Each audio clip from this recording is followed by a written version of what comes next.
नमस्कार, मैं हूं सुचेता कुकरेती और सवाल इंडिया का यह है कि क्या पाकिस्तान मौजूदा वर्ल्ड ऑर्डर में पूरी दुनिया के लिए भस्मासुर बन चुका है।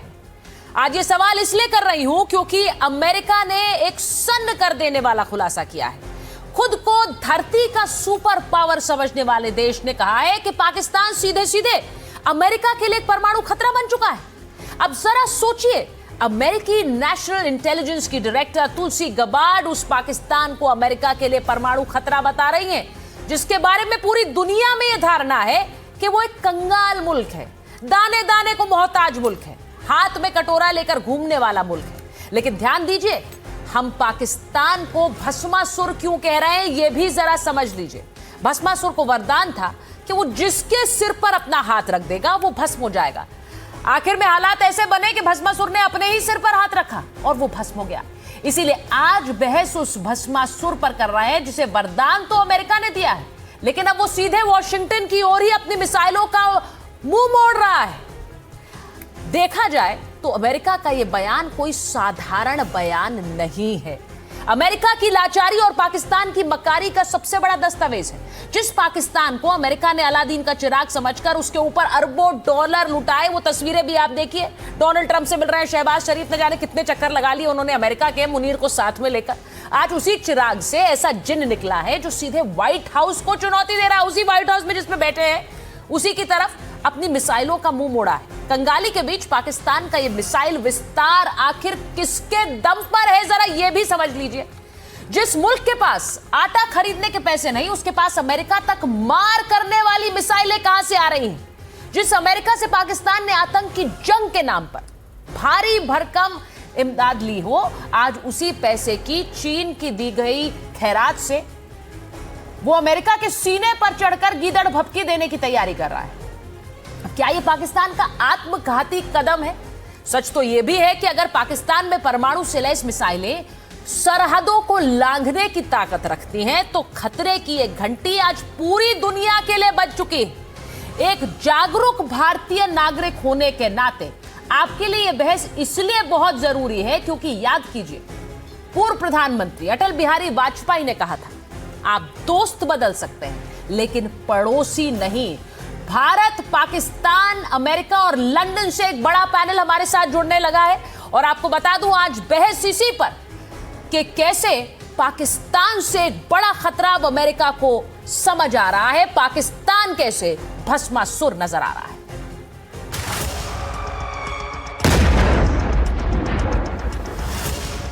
धरती का सबसे ताकतवर देश आतंकिस्तान के बारे में जो घोषणा कर रहा है वो पूरी दुनिया के लिए खतरे का अलार्म है।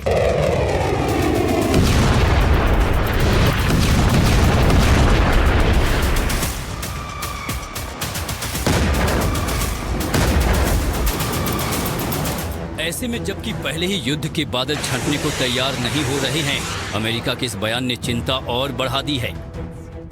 However, the intelligence community assesses that Russia, China, North Korea, Iran, and Pakistan have been researching and developing an array of novel, advanced, or traditional missile delivery systems with nuclear and conventional payloads that put our homeland within range. एक आम भारतीय को आखिर तुलसी Gabbard के इस बयान का क्या मतलब निकालना चाहिए? क्या इसे भारत के लिए ट्रू फ्रंट वॉर यानी दोहरे मोर्चे का खतरा माना जाए? क्या तुलसी गबार्ड का पाकिस्तान को रूस और चीन की श्रेणी में रखना ये दिखाता है कि पाकिस्तान की सैन्य क्षमता सीमित नहीं रह गई है?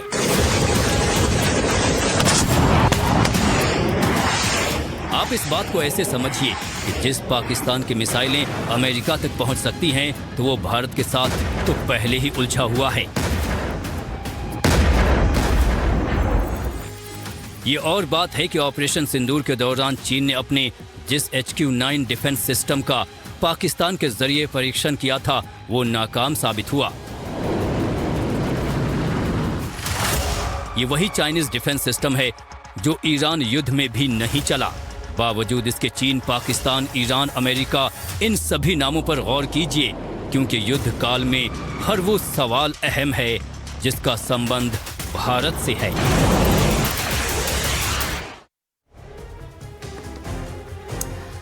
तो आज आज सवाल इंडिया का ये कि क्या पाकिस्तान आज की दुनिया का भस्मासुर बन गया है? पूरी दुनिया मान रही?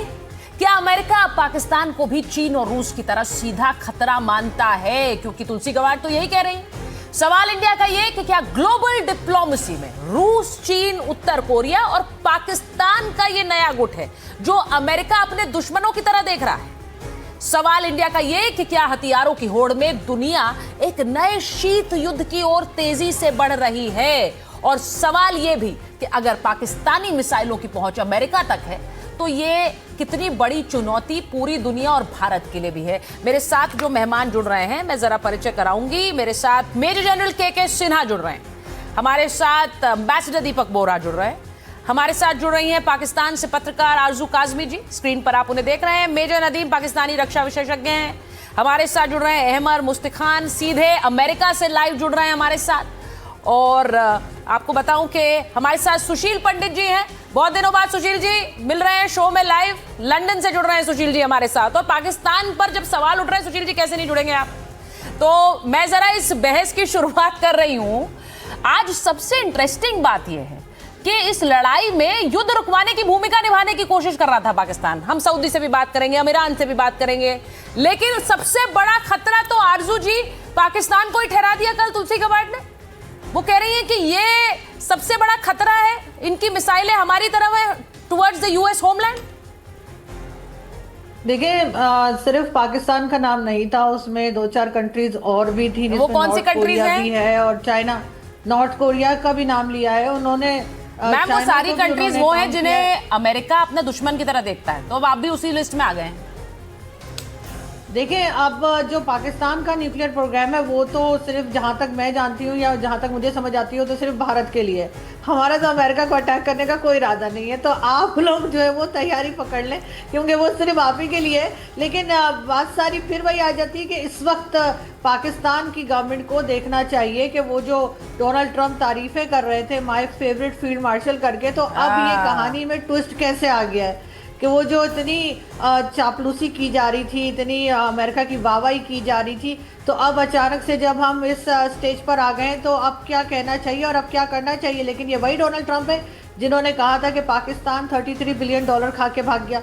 लेकिन जाहिर है कि अमेरिका पे कोई ट्रस्ट नहीं कर सकता, और जिस वक्त पाकिस्तान ने न्यूक्लियर प्रोग्राम बनाया था या न्यूक्लियर वेपन बनाए थे वो भी इसीलिए बनवाए गए थे क्योंकि भारत ने बनाए थे। तो भारत को थोड़ा सा प्रेशर में रखने के लिए अमेरिका ने पाकिस्तान को परमिशन दी थी, और पाकिस्तान बगैर अमेरिकन परमिशन के ये न्यूक्लियर वेपन बना भी नहीं सकता था। आपने देखा कि ईरान का क्या हाल कर रहे हैं, बाकी कंट्रीज के साथ क्या कुछ कर रहे हैं। इस वक्त यकीनन सोचने की ज़रूरत है कि हम इस मुश्किल से कैसे निकलें। देखिए, मुश्किल तो बहुत बड़ी है। मेजर जनरल आपसे शुरुआत कर रही हूं, ये कितनी बड़ी मुश्किल इनके लिए है अगर ये उस ग्रुप में शामिल हो गए हैं जिन्हें अमेरिका अपना ट्रेडिशनल एनिमी देखता है। तुलसी गबार्ड ने नाम किसका लिया? चीन का, रूस का, उन्होंने उत्तर कोरिया की बात की और उन्होंने पाकिस्तान की बात की है। और पाकिस्तान लगातार अमेरिकी एड पर ही सर्वाइव कर रहा है। आज अमेरिका उन्हें दुश्मन कह रहा है और दुनिया के लिए बड़ा खतरा कह रहा है। जय हिंद सुचेता। जय हिंद सर। देखिए, जो आज की बात बड़ी बहुत अहम इसलिए हो गई है क्योंकि तुलसी गबार्ड है वो डायरेक्टर ऑफ नेशनल इंटेलिजेंस है और वो कांग्रेस के साथ लिखित तरीके से थी, मगर उनका जो एड्रेस था उसमें पाकिस्तान का नाम नहीं लिया था। और वहां पे कांग्रेसमैन ने उन्हें, सेनेटर ने पूछा कि आपके लिखित इसमें पाकिस्तान का नाम है, ठीक है उसमें और भी देश हैं जो आप सब जानती हैं, क्यों आपने ऐसा किया? क्या आप डोनाल्ड ट्रंप से डर करके ये चीज नहीं? तो उन्होंने कहा नहीं, समय की ये थी इसलिए हमने इसको बताया नहीं, मगर लिखित में तो है।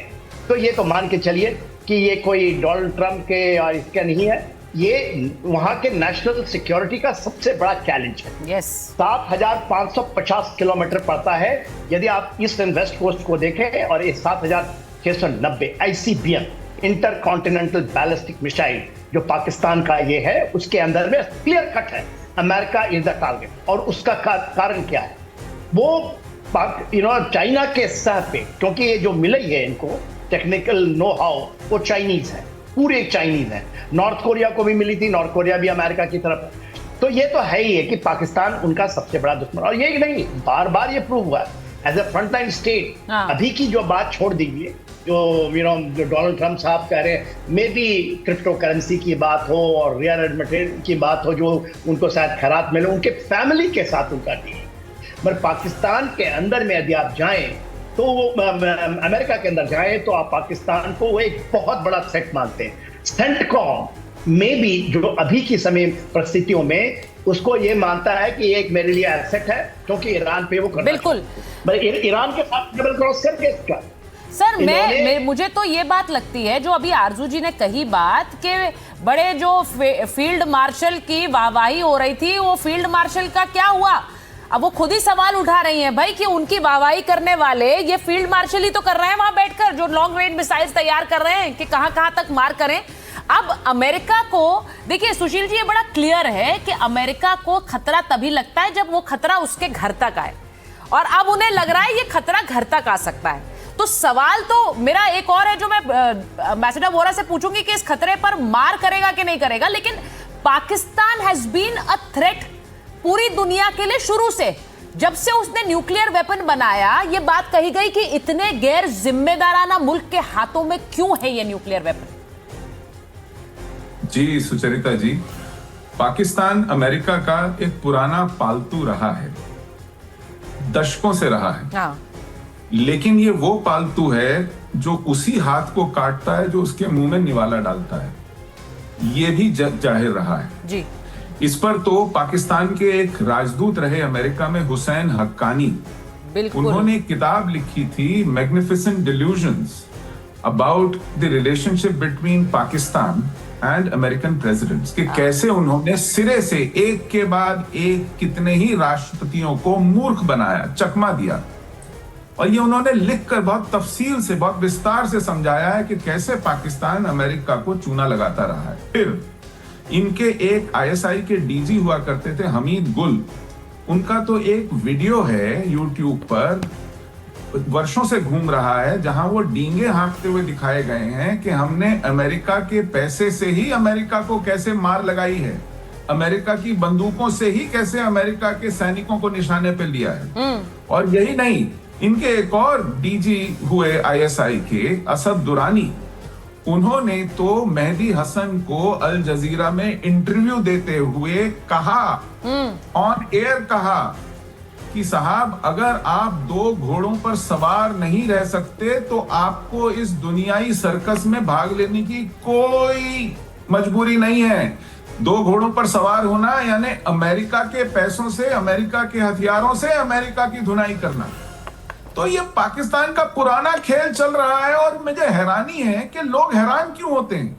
American presidents, American system, state department, Pentagon, इनको तो पहचान जाना चाहिए अब तक। लेकिन क्या है कि वहां के पुराने जर्नलों के साथ और वहां के बड़े बड़े सेनापतियों के साथ इनके सेनापतियों के साठगांठ संबंध रहे हैं, कीमती उपहार देते हैं। ये तो अब खुद असीम मुनीर एक बस्ता लेके पहुंच गए थे कीमती उपहार ट्रंप को दिखाने। नहीं सर, वो उपहार कितनी बार मिले हैं, मैं तो ये समझना चाह रही हूँ। मेजर नदीम यहाँ बैठे हुए हैं, आरजू जी ने अभी बोला, मैसेडा वोरा को भी लीजिए स्क्रीन पे जरा। मेजर नदीम भाई, क्या आज अब अमेरिका, देखिए जो ईरान परमाणु बना रहा था वो खतरा था, उसे तो बॉम्ब कर दिया। अब जहां पर परमाणु है और वो खतरा है, उसके साथ क्या हो सकता है हमें नहीं पता है, लेकिन अमेरिका ने बिल्कुल क्लियरली दुनिया को बता दिया ये देश खतरा है। जो बात भारत कहता था वो आज अमेरिका भी कह रहा है। आप लोग भी जानते हैं पर कह नहीं पाते हैं। देखिए, अल्हम्दुलिल्लाह बहुत अरसे बाद किसी टीवी चैनल पे कुछ सुनने का मौका मिला है जहां पाकिस्तान की तारीफें हो रही हैं और पाकिस्तान के बारे में बताया जा रहा है कि 7,500 किलोमीटर का ICBM है जो जा रहा है, और ये बताया जा रहा है कि जी अमेरिका जो सुपर पावर है दुनिया का जी, वो जनाब इस वक्त पाकिस्तान से डर रहा है। और जहां ये बताया जा रहा है कि जो अमेरिका के बड़े बड़े जर्नल्स हैं, ये सर तो बैठे हुए दीपक साहब ये डिप्लोमेसी जानते हैं कि पाकिस्तान ने जो है किस तरह से उनको मैनेज किया हुआ है, अल्हम्दुलिल्लाह माशाल्लाह। और आप देखिए कि अमेरिका के बाकी जो दुनिया है तो कितनी बेवकूफ़ है पाकिस्तान के सामने, और सऊदी अरब वाले कितने बेवकूफ़ है, पूरी दुनिया कितनी बेवकूफ़ है। जरा इनको छह तरीके बताते, मैं एक बार आपको 6 संकेत दिखा रही हूँ। पहली बात तो वो मिसाइल आप लोग डेवलप कर रहे हैं, यही खतरा है, और अमेरिका कब जाकर कहां बम गिरा दे वो नहीं पता। आपके ही घर में आपके ही घर से कैसे निकाला था उसामा बिन लादेन को कोई नहीं भूला है।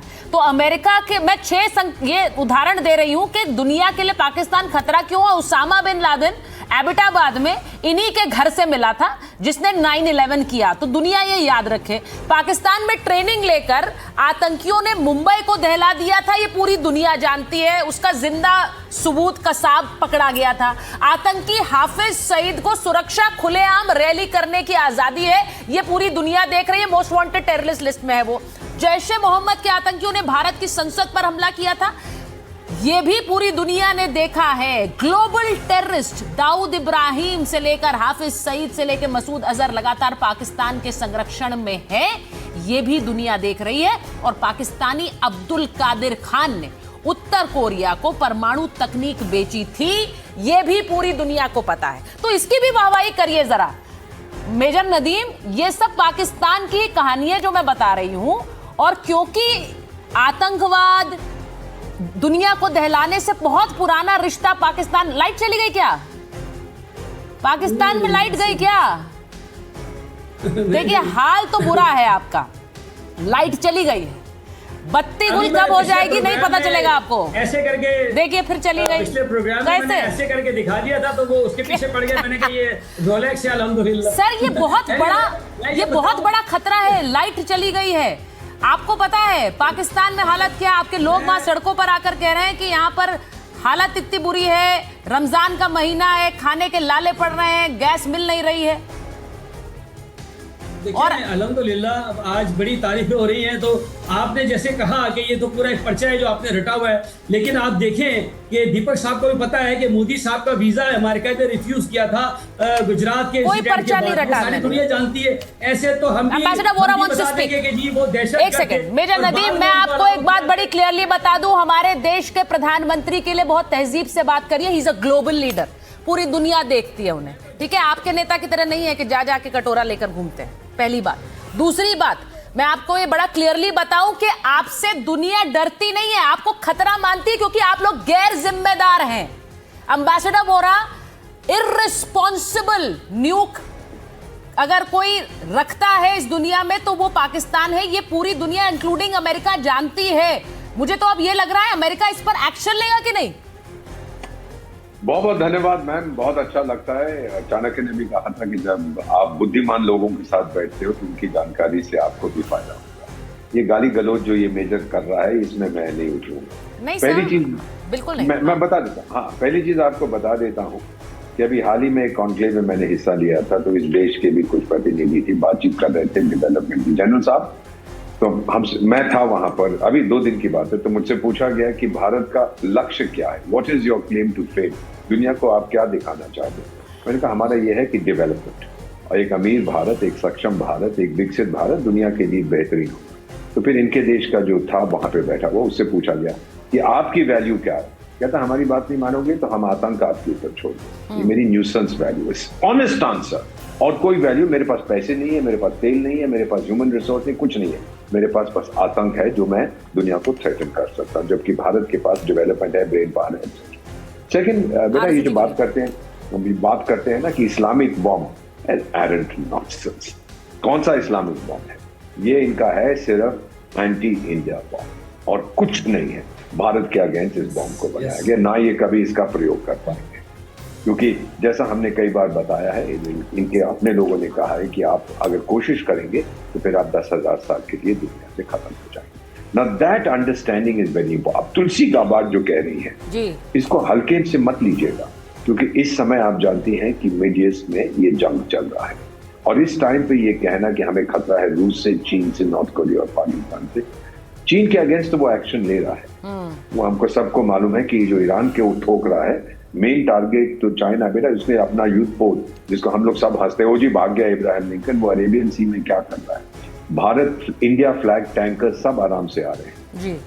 चाइना यूज करता था जिसे हम कहते हैं शैडो फ्लीट, उनको इब्राहिम लिंकन ने कहा कोई आया तो मैं डुबो दूंगा उसको। So the main target is China, और ट्रंप ने तो अपनी विजिट भी वहां पर पोस्टपोन कर दिया। ये सब अगर आप ध्यान रखें, इस वक्त तुलसी गाबार्ड ने कहा है, और मुझे याद आता है 80s में बेटा जब मैं विदेश मंत्रालय में था, बातचीत हुई थी कि इजराइल और भारत मिलके इनके कौटा फौटा जो भी है उसको ठोकेंगे। नहीं किया, इतिहास में वो चला गया है।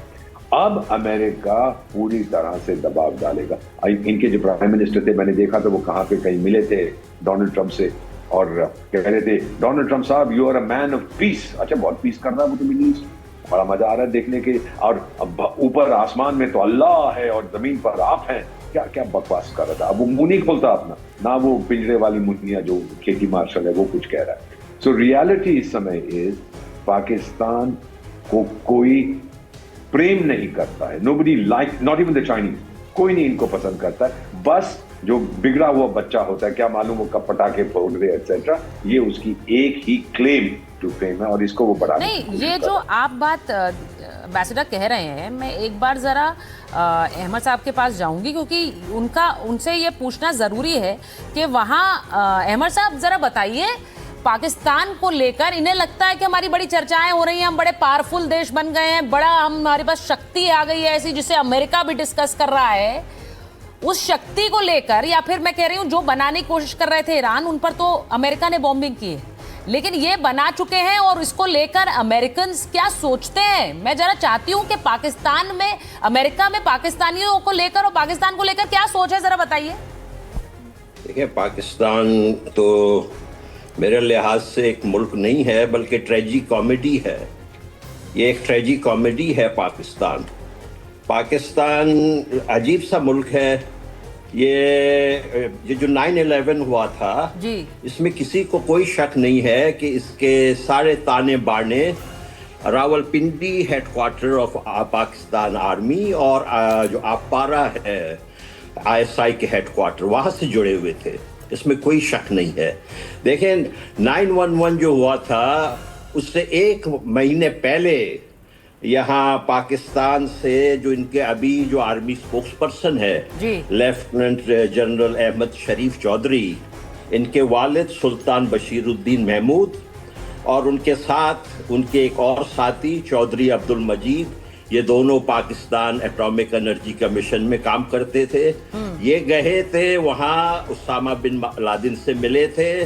वहाँ पे आयमन अल जवाहिरी जो उसामा बिन लादेन के सेकंड इन कमांड थे वो भी थे और इन्होंने उनको डर्टी बॉम्ब की जो है ना प्लानिंग की थी, इसमें कोई शक नहीं है। तो ये अभी मैं आपको बताऊं, बात ये है कि बकरे की माँ कब तक खैर मनाएगी। आपको लग रहा है ऐसा ही है? ये अब ये हुआ ये है कि ईरान पे जो नहीं, पर यहाँ तो नदीम साहब बोल रहे हैं हमारी बड़ी ताकत बढ़ गई है, अमेरिका भी हमसे डर रहा है, देखिए हमारे बारे में चर्चा हो रही है। जरा इनको बताइए ना, मैंने कहा अमेरिका में क्या लोग सोचते हैं इनके बारे में? इनके बारे में, इनके लिए तो कुछ नहीं सोचते, इनको तो कोई हिसाब भी नहीं करते हैं। ये तो जो है ट्रंप साहब को, इनको जो है गंदा काम कराना था। ट्रंप को जो है, देखे ट्रंप जो इसकी तारीफें करने लगा ना, मैं आपको इसकी पूरी बैकग्राउंड बताता हूँ। इनकी जो तारीफें की है उसका वजह एक सेंटकॉम के जो पुराने चीफ थे माइकल कोरेला। माइकल कोरेला जो है इजराइल के बहुत ही करीबी जनरल थे सेंटकॉम के। वो इजराइल तकरीबन 40 टाइम्स विजिट कर चुके थे। इजराइल में उसको ये कहा जाता था कि ये जो IDF के सेकंड, IDF के ही चीफ हैं, उसके लिए ये कहा जाता था। और इन्होंने, ये इस्लामी नाटक वाले देश ने उन्हीं को जो है निशान इम्तियाज दिया था। आपको याद? मेहमद साहब, जो बात आप कह रहे हैं, मैं तो इस बात को आज सामने भी रखना चाहती हूँ, क्योंकि एक तरफ सऊदी अरेबिया से पैक्ट करने वाला देश, major general Sinha on screen sir, एक तरफ सऊदी अरेबिया से पैक्ट करने वाला देश, फिर वहां ईरान के लिए सहानुभूति दिखाने वाला देश, उसके बाद वापस फिर से अब ये इस युद्ध में ये भी तय नहीं कर पा रहे हैं कि इन्हें ईरान का साथ देना या सऊदी अरब का साथ देना। सऊदी अरब इन्हें याद दिला रहा है पैक्ट है, ये इनको पता नहीं है। मुझे नहीं पता कि ये कैसे देख रहे हैं, लेकिन ये इस वक्त सऊदी अरब वर्सेस ईरान में भी फंसे हैं। देखिए, सुचारिता एक फेल्ड स्टेट हो, एपिसेंटर ऑफ टेररिज्म का जिसके पर खिताब हो, उसकी जो वैल्यू एक न्यूसेंस वैल्यू से ज़्यादा कुछ नहीं होती है। बड़ा आश्चर्य लगता है कि सऊदी अरेबिया भी कैसे इनसे डिफेंस पैक्ट कर, या म्यूचुअल डिफेंस पैक्ट किया था। सही बात है। देखिए, और 2 दिन पहले एक इस्लामिक देशों का हुआ था, अरब एंड इस्लामिक जितने भी हैं उनको बैठक आई थी, सऊदी अरेबिया ने बुलाई, इनको नहीं बुलाया, नहीं बुलाया, जबकि साथ इनके 2 दिन पहले नहीं बुलाया। सही बात, नहीं बुलाया। ये जूते तो पड़ते रहते हैं, मगर क्या है, क्योंकि इतनी ज्यादा भीख इनको मिल चुकी है सऊदी अरेबिया के पास। वहां मालूम है कितने 1 लाख के आसपास इनके ना जो मालों के अंदर में खड़े होते हैं ना, इनके पुराने फौजी वहां खड़े होते हैं, भिखमंगों हैं, क्योंकि वहां से पैसे आते हैं आज के दिन में। और जितने भी रिफाइनरी में आपने देखा ना जहां पर, ये सब भाग गए आज। इनका एक पैक्ट हुआ था यूएई से कि उनके इंटरनेशनल एयरपोर्ट का जो मैनेजमेंट है वहां से भाग लिया। तो ये भगोड़े देश है, मगर क्या होता है कि वहां पर लोगों की कमी है। और इन भिखमंगों को वहां पर उनसे इतनी ऐसी सी क्या नहीं, इनके चीफ है वहां पर, उनकी सिक्योरिटी देखते हैं वो, और महल के सामने में उनको खड़ा नहीं होने दिया जाता। अब आप बताइए, जो सऊदी अरेबिया एमबीएस हैं, उनके महल के सिक्योरिटी का देखने की जिम्मेदारी एक चीफ आदमी की स्टाफ की है, दलक्यानी की। तो ये थी उनकी हैसियत, और इनकी हैसियत जो मेजर नजरीम साहब बैठे होंगे, इनकी हैसियत इतनी ही है। और अभी बहुत अच्छी बात, बड़ी अच्छी बात अभी आई जनरल कोरेला के ऊपर में, माइक कोरेला जो सेंटकॉम के थे, और वहां पर सेंटकॉम इंडो पैसिफिक कमांड के अंदर में बहुत ज्यादा प्रॉब्लम हो गया है पाकिस्तान को लेकर। और आपको ये भी पता होना चाहिए, अमेरिका के पास एक प्लान है to take the complete nuclear of Pakistan. ये उनकी प्लान है, one of the plans are there. इन्होंने ऐसा नहीं कि पाकिस्तान को अमेरिका ने इनको दे दिया न्यूक्लियर कैपेबिलिटी।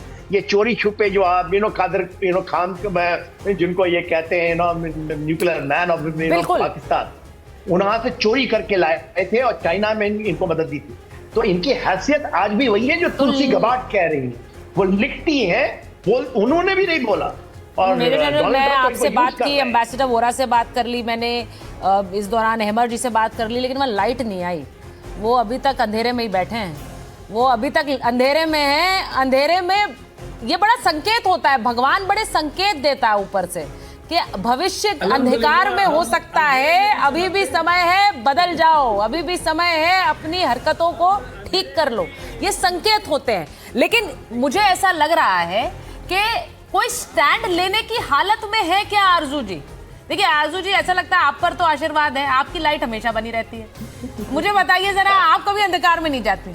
आरजू जी बताइए जरा मुझे, ये कोई स्टैंड ले सकता है पाकिस्तान? ईरान सऊदी अरब में क्या खुलकर कह सकता है हम ईरान के खिलाफ लड़ेंगे? आज खड़े होकर कह सकता है कि हम अपनी ऐसी मिसाइल्स डेवलप नहीं करेंगे जो अमेरिका तक रेंज हो इनकी, क्योंकि ये तो इनके लिए तो चाइना पीछे खड़ा है आपके। देखिए, बिल्कुल इनको ये स्टेटमेंट तो अभी तक आ जानी चाहिए कि हम ऐसा कुछ नहीं बना रहे जो अमेरिका तक चला जाए या अमेरिका को हिट करे। वैसे तो अभी मेजर नदीम कह रहे थे कि देखिए अमेरिका भी हमसे डर रहा है, अगर नहीं डर रहा तो अफगानिस्तान हमसे नहीं डर रहा, वो बार बार आके और मुसलसल हमारे ऊपर अटैक कर रहा है। ईरान हमसे नहीं डर रहा, हम उससे डरे हुए हैं, क्योंकि अगर हमने खुला के ईरान की मुखालफत की तो उसके बाद उसने जो यूएई और बाकी गल्फ कंट्रीज़ का किया है तो वो हमें भी नहीं छोड़ेगा। तो इस तरफ इनको देखना चाहिए। और अमेरिका ने तो कभी अपनी कोई जंग अपनी ज़मीन से नहीं लड़ी, इस वक्त भी वो यही कर रहा है, दूसरों की ज़मीन इस्तेमाल हो रही है और उसके लिए हम हमेशा से हाजिर रहते हैं। जब वो कहे, चाहे अफगानिस्तान के लिए चाहे कहीं के लिए, तो हमारे लोग फौरन तैयार हो जाते हैं, कुछ पैसा पकड़ते हैं और उसके बाद आगे का नहीं सोचते। आरजू जी, मैं एक चीज समझना चाह रही हूँ, जो आवाम है पाकिस्तान की, वो इस बात को समझती है, कहती है कि भाई हम तो सिर्फ इस्तेमाल हो रहे हैं, कभी कोई इस्तेमाल कर रहा है, कभी दूसरा इस्तेमाल कर रहा है। देखिए, पब्लिक को डेफिनेटली समझ में आ रहा है, अब सोशल मीडिया का ज़माना है, इंटरनेशनल टीवी चैनल्स जो है लोग देख रहे हैं, लेकिन प्रॉब्लम ये है कि उन लोगों के हाथ में वो पावर नहीं है जिससे कि वो पॉलिसीज़ बनाएं। तो पॉलिसी बनाने वाले तो वही हैं, पॉलिसी मेकर्स वही हैं जो गलत डिसीजंस लेते हैं, गलत पॉलिसीज़ बनाते हैं, सबको अपना दुश्मन बनाते चले जा रहे हैं। और अब अफगानिस्तान के साथ भी जो कुछ कर रहे हैं तो ये भुगतना तो आम पब्लिक को पड़ेगा। तो जाहिर है कि यहाँ पर चेंज कोई आता हुआ मुझे दिखाई नहीं दे रहा। मैं एक बार एक तस्वीर दिखाऊंगी सुशील जी, उसके बाद आपके पास आ रही हूँ, क्योंकि पाकिस्तान के लिए कहा जाता है ऐसा कोई सगा नहीं है जिसे इस मुल्क ने ठगा नहीं है, सबको बस सबसे लिया है, दिया कुछ नहीं है। अमेरिका को कैसे ठगा है? आतंकवाद से लड़ने के लिए अरबों डॉलर की मदद लेता रहा है, लेकिन पैसे का इस्तेमाल आतंकियों को पालने के लिए किया है। चीन को कैसे ठगा है? चीन पाकिस्तान में सीपेक के जरिए अरबों डॉलर का निवेश कर रहा है, लेकिन उन चीनी इंजीनियर्स को पाकिस्तान में ही सुरक्षा नहीं मिल पा रही है, कई की जान चली गई। सऊदी अरब को ठगा है, सऊदी अरब और दूसरे खाड़ी देशों ने मुश्किल वक्त में पाकिस्तान को एक बेल आउट पैकेज दिया, इन्होंने साइन कर ली ट्रीटी वहां जाकर, लेकिन जब जरूरत पड़ी है तब पाकिस्तान के हाथ पीछे खींच रहा है अपने।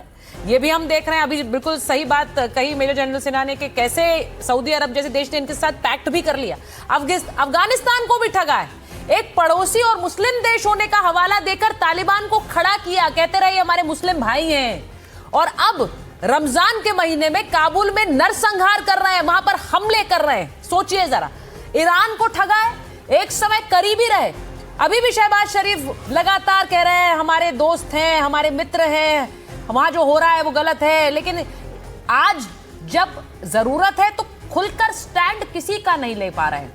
आप सोचिए, ना सऊदी अरब ना ईरान।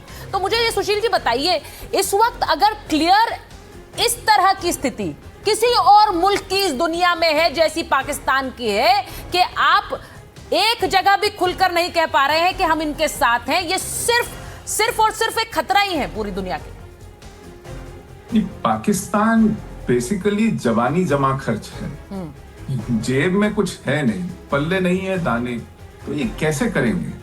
आपने जो पूरी लंबी लिस्ट बताई, इसमें आप शायद ये कहना भूल गई कि सीपीईसी के जो अरबों डॉलर खर्च हो रहे थे, इनके एक जनरल चीमा थे जो सीपीईसी कॉरिडोर को देख रहे थे, निगरानी कर रहे थे, उन्होंने पापा जॉन्स पिज्जा की एक चेन खोल ली साहब।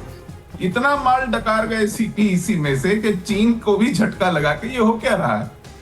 इसी तरह आईएमएफ से दर्जनों बेल आउट ले चुके हैं, दर्जनों, हर 2 साल बाद तो अपनी झोली फैला के पहुंच जाते हैं।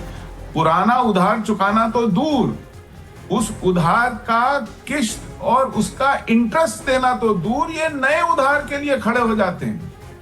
तो इस वक्त तो जो इनके बिरादर मुमालिक, जिनको अरब कहते हैं, ये मुसलमान बिरादर मुमालिक, वो पिंड छुड़ाना सोच, कैसे कि किस दिन दरवाजे पर पुनः आकर के कहेंगे यार 1 बिलियन और दे दो, 1.5 बिलियन और दे दो। सही बात। ऐसा मुल्क दुनिया में कभी नहीं हुआ, दुनिया में कभी नहीं हुआ। लेकिन ऐंठन है जो गई नहीं, रस्सी जल गई लेकिन उसके बल नहीं जाते हैं। डींगे हाँकने में ये सबसे आगे हैं, लोगों को खोखियाने में, वो बंदर खोखियाट जो होती है ना, वो सबसे आगे है, लेकिन है कुछ नहीं। लोग आटे की बोरी के ऊपर कत्ल हो रहे हैं पाकिस्तान में। ईद कैसे मनेगी इस बात की चिंता है अभी से।